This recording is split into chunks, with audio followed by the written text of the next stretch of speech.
The government flying service is sending one of its long-serving aircraft to a new home.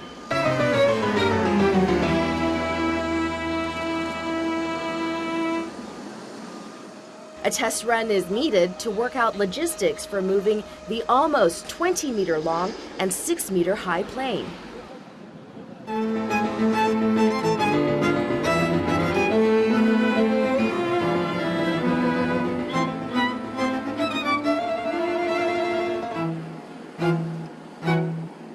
The Jetstream 41, a fixed-wing airplane, has served GFS for 17 years.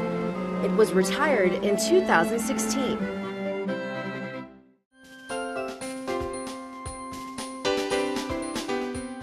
I would say, other than my home, I spend most of my time in my office and in the cockpit of the Jetstream. So it's played a very significant part of my career, I would say. In 1998, GFS bought 2 Jetstream 41s from British Aerospace Regional Aircraft. Captain Leung was on location on delivery day. The first impression was she was big in terms of size. So to say, it's compared to our previous aircraft, which is much smaller. And I found her color scheme, which is white and orange, as you can see here, is very attractive. So it gave me a very smart impression. So I can't wait to start training on this aircraft back then.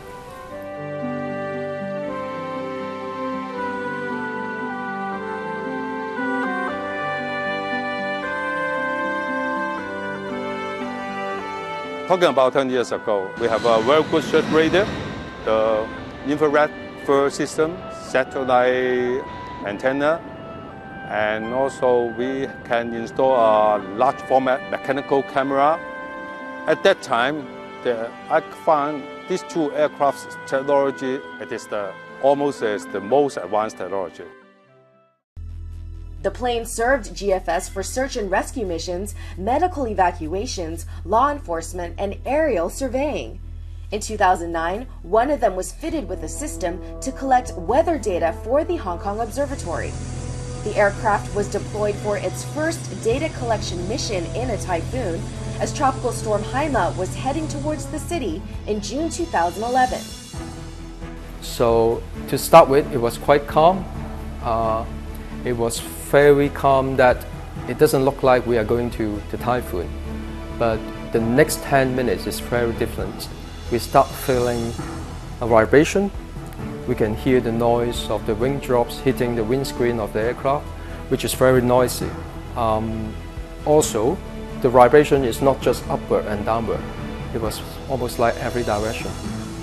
And it lasts about 10 minutes. Then suddenly, we went into a blue sky area where there was so calm that in front of us there is no indication of the wind speed, which means very likely that we are in the eye of the typhoon.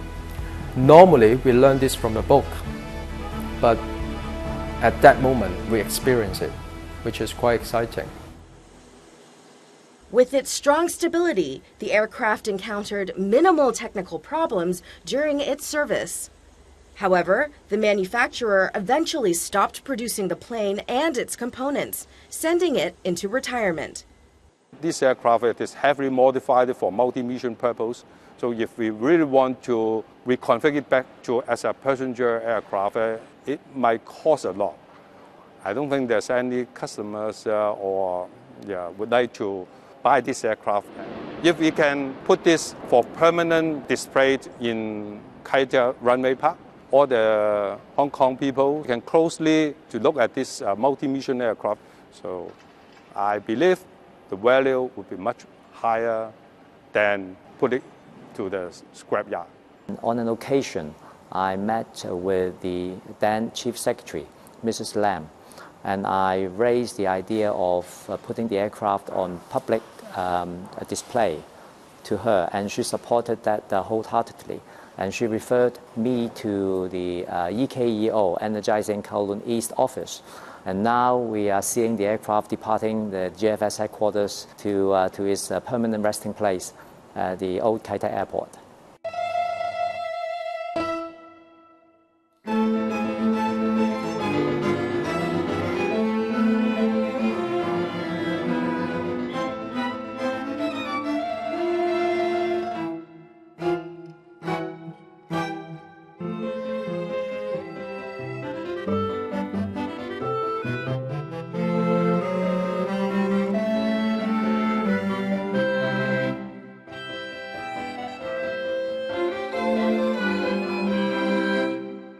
She will definitely be missed.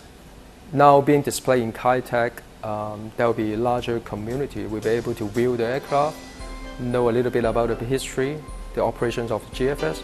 I hope that the young generation will be inspired by what they've learned from this little piece of machine. So I think her life will be extended further for so many years that it will be very meaningful.